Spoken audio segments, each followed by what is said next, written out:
5 prime ministers ಅವ್ರನ್ನ arrest ಮಾಡಿದ್ರು. ಯಾರ್ಯಾರವರು? ಮೊರಾರ್ಜಿ ದೇಸಾಯಿ, ಅಟಲ್ ಬಿಹಾರಿ ವಾಜಪೇಯಿ, ಚೌಧರಿ ಚರಣ್ ಸಿಂಗ್, ಚಂದ್ರಶೇಖರ್ ಮತ್ತು ದೇವೇಗೌಡ. ಆದರೆ ವಿಪರ್ಯಾಸ ನೋಡಿ, ಈ 5 ಜನರಲ್ಲಿ ಇಂದಿರಾ ಗಾಂಧಿ ಮತ್ತು ಕಾಂಗ್ರೆಸ್ಸು 3 ಜನರಿಗೆ ಸಪೋರ್ಟ್ ಮಾಡಿ ಮುಂದೆ ಪ್ರಧಾನಮಂತ್ರಿ ಹುದ್ದೆ ಕೊಡಿಸ್ತು. ಇಂದಿರಾ ಗಾಂಧಿಗೆ ಜಾರ್ಜ್ ಫರ್ನಾಂಡಿಸ್ ಫೋಬಿಯಾ ಇತ್ತು. ಜಾರ್ಜ್ ಫರ್ನಾಂಡಿಸ್ ನಮ್ಮ ದೇಶದ ಪ್ರಖ್ಯಾತ ರಕ್ಷಣಾ ಮಂತ್ರಿ, fire brand union leader, extremely honest, ಒಬ್ಬ ಸೋಷಿಯಲಿಸ್ಟ್ ಕೂಡ ಆಗಿದ್ದರು.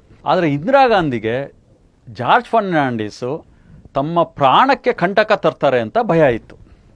ಇದಕ್ಕೆ ಸರಿಯಾಗಿ ಎಮರ್ಜೆನ್ಸಿ ಡಿಕ್ಲೇರ್ ಆದಮೇಲೆ ಜಾರ್ಜ್ ಫರ್ನಾಂಡಿಸು ಭೂಗತ ಆದರು, ಅಂಡರ್ಗ್ರೌಂಡಲ್ಲಿ ತಪ್ಪಿಸ್ಕೊಂಡಿದ್ರು.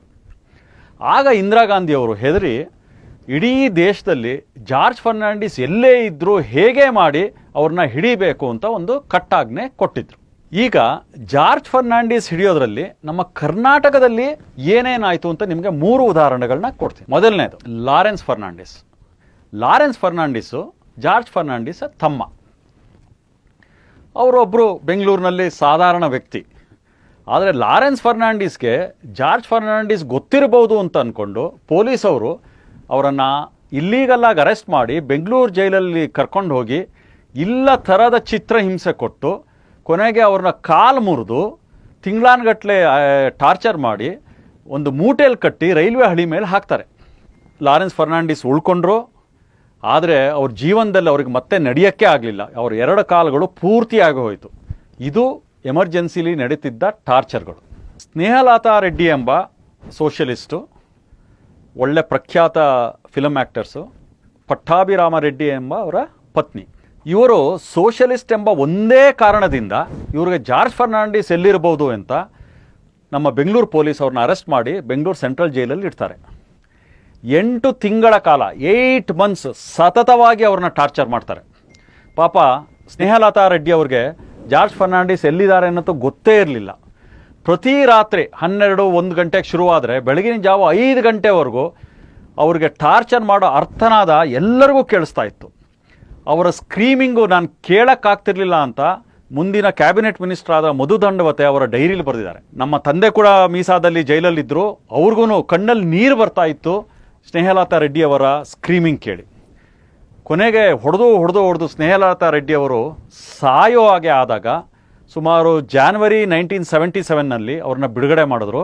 ಬಿಟ್ಟ ಕೆಲವೇ ದಿನಗಳಲ್ಲಿ ಸ್ನೇಹಲತಾ ರೆಡ್ಡಿ ಹುತಾತ್ಮರಾದರು.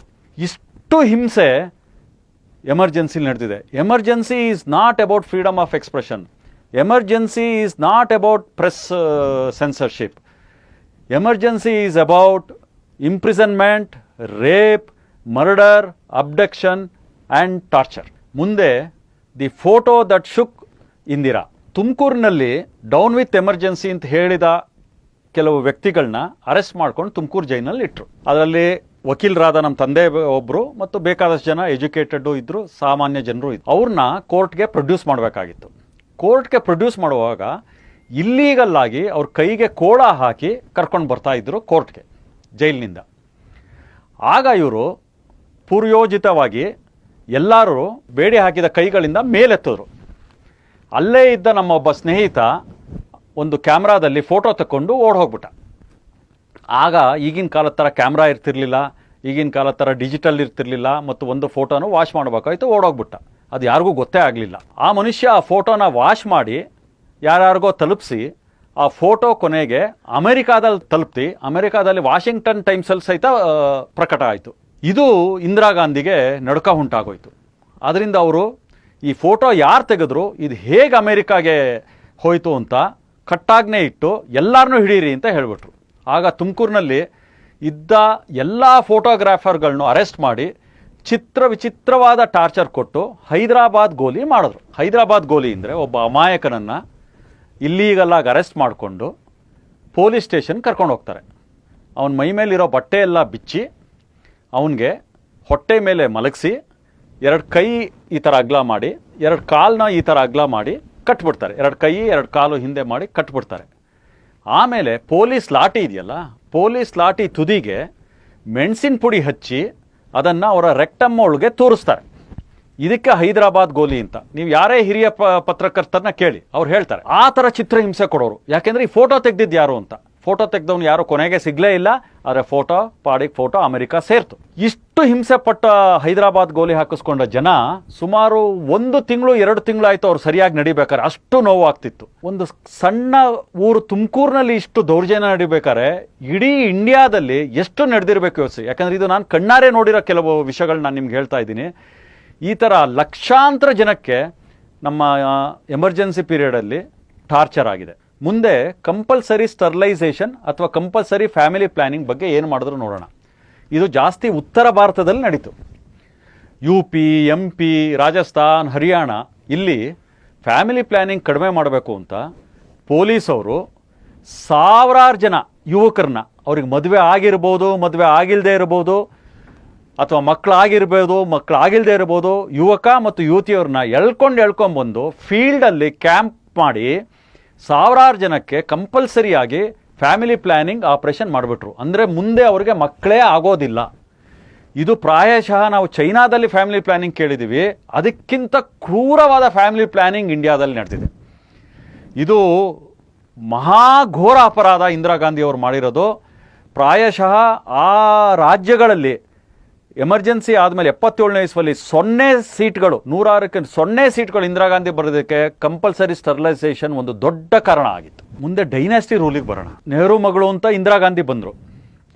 ಇಂದಿರಾ ಗಾಂಧಿ ಮಗ ಅಂತ ಎಮರ್ಜೆನ್ಸಿ ಟೈಮಲ್ಲಿ he was a uncrowned prime minister. ಅವರ ಚಿಕ್ಕ ಮಗ ಸಂಜಯ್ ಗಾಂಧಿ ಆಗಿದ್ದರು. ದುರದೃಷ್ಟವಶಾತ್ 1980ನೇ ಇಸ್ವಿಲಿ ಶ್ರೀ ಸಂಜಯ್ ಗಾಂಧಿಯವರು ವಿಮಾನ ಅಪಘಾತದಲ್ಲಿ ಸತ್ತರು. ಆವಾಗ ಅವರ ದೊಡ್ಡ ಮಗ ರಾಜೀವ್ ಗಾಂಧಿ ಪೈಲಟ್ ಆಗಿದ್ದರು, ಆನೆಸ್ಟ್ ಆಗಿದ್ದರು, ಅವ್ರಿಗೆ ಯಾವುದೇ ರಾಜಕೀಯದಲ್ಲೂ ಇರಲಿಲ್ಲ. ಆದರೆ ಇಂದಿರಾ ಗಾಂಧಿಗೆ ಡೈನಾಸ್ಟಿ ರೂಲ್ ಬೇಕಾಗಿತ್ತು. ಮಿಸ್ಟರ್ ಕ್ಲೀನ್ ಅಂತ ಹೆಸರಾಗಿದ್ದ, ಹಂಬಲ್ ಆಗಿದ್ದ ರಾಜೀವ್ ಗಾಂಧಿಯನ್ನು ಬಲವಂತವಾಗಿ ರಾಜಕೀಯಕ್ಕೆ ಸಂಜಯ್ ಗಾಂಧಿಯವರ ದುರ್ಮರಣ ಆದ ಮೇಲೆ ಎಳೆದುಕೊಂಡು ಬಂದರು. ರಾಜೀವ್ ಗಾಂಧಿ ಕಾಲದಲ್ಲಿ ಏನಾಯಿತು ಅಂತ ನಮ್ಮೆಲ್ಲರಿಗೂ ಗೊತ್ತಿದೆ. ಈ ನೆಹರು ವಂಶದವ್ರಿಗೆ ಪ್ರೈಮ್ ಮಿನಿಸ್ಟರ್ ಬಿಟ್ಟು ಅದ್ರ ಕೆಳಗಡೆನೇ ಬೇಡ. ಈಗಲೂ ನೋಡ್ತಾ ಇರಿ, 1947ನೇ ಇಸ್ವಿಯಿಂದ ಸ್ಟಾರ್ಟ್ ಆಗಿದ್ದು 20ನೇ ಇಸ್ವಿವರೆಗೂ ಅವರು ಪ್ರೈಮ್ ಮಿನಿಸ್ಟರ್ ಗುರಿನೇ ಬೇಕು. ಅದಕ್ಕಿಂತ ಕಡಿಮೆ ಯಾವ ಕೆಲಸ ಮಾಡೋಕ್ಕೂ ರೆಡಿ ಇಲ್ಲ ಅವರು. ಯಾಕೆ ಅಂದರೆ ಬೇರೆ ನಾನೊಬ್ಬ ಮಿನಿಸ್ಟರೋ ಚೀಫ್ ಮಿನಿಸ್ಟರೋ ಆದರೆ ನನ್ನ ವೈಫಲ್ಯಗಳು ಕಾಣುತ್ತೆ, ಪ್ರೈಮ್ ಮಿನಿಸ್ಟರ್ ಆದರೆ ಹೆಂಗೋ ತಳ್ಕೊಂಡು ಹೋಗ್ಬೋದು ಅಂತ ಅವ್ರದ್ದೊಂದು ಇಚ್ಛೆ. ಸ್ನೇಹಿತರೆ, ಕೇವಲ ರಕ್ತ ಸಂಬಂಧ, ಜಾತಿ, ಪಾರ್ಟಿ, ಭಾಷೆ ಇದ್ರ ಮೇಲೆ ನಾವು ಯಾರನ್ನೂ ಆದರ್ಶ ವ್ಯಕ್ತಿಗಳಂತೆ ನೋಡೋದು ಬೇಡ. ಸ್ನೇಹಿತರೆ, ಬುದ್ಧ ಹೇಳಿದಂತೆ ಡಿಸೈರ್ ಆ್ಯಂಡ್ ಅಟ್ಯಾಚ್ಮೆಂಟ್ ಇದೆಯಲ್ಲ, ಇದೇ ದುಃಖಕ್ಕೆ ಕಾರಣ ಮತ್ತು ವಿನಾಶಕ್ಕೆ ಕಾರಣ. ನಾವೆಲ್ಲರೂ ಬುದ್ಧನ ಪುಸ್ತಕಗಳು ಓದಿ ಅದ್ರ ಪ್ರಕಾರ ನಡೀತಾ ಇದ್ದರೆ ಇನ್ನೊಂದ್ಸಲಿ ಬುದ್ಧನ ಪುಸ್ತಕ ಓದೋಣ. ಆದರೂ ಸರಿ ಹೋಗದೇ ಇದ್ದರೆ ವಿಪಾಸನ ಮೆಡಿಟೇಷನ್ ಮಾಡೋಣ. ದೇಶಕ್ಕೋಸ್ಕರ ಯಾವುದೇ ಅಟ್ಯಾಚ್ಮೆಂಟ್ ಇಲ್ಲದೆ ದೇಶನ ಮಾತ್ರ ಪ್ರೀತಿ ಮಾಡಿಸಿ ಇನ್ನೆಲ್ಲನೂ ಡಿಟ್ಯಾಚ್ ಮಾಡಿ ದೇಶಕ್ಕೋಸ್ಕರ ನಾವು ದುಡಿಯೋಣ. ಇಷ್ಟನ್ನು ಹೇಳಿ ನನ್ನ ಮಾತು ಮುಗಿಸ್ತೀನಿ. ಜೈ ಹಿಂದ್, ವಂದೇ ಮಾತರಂ.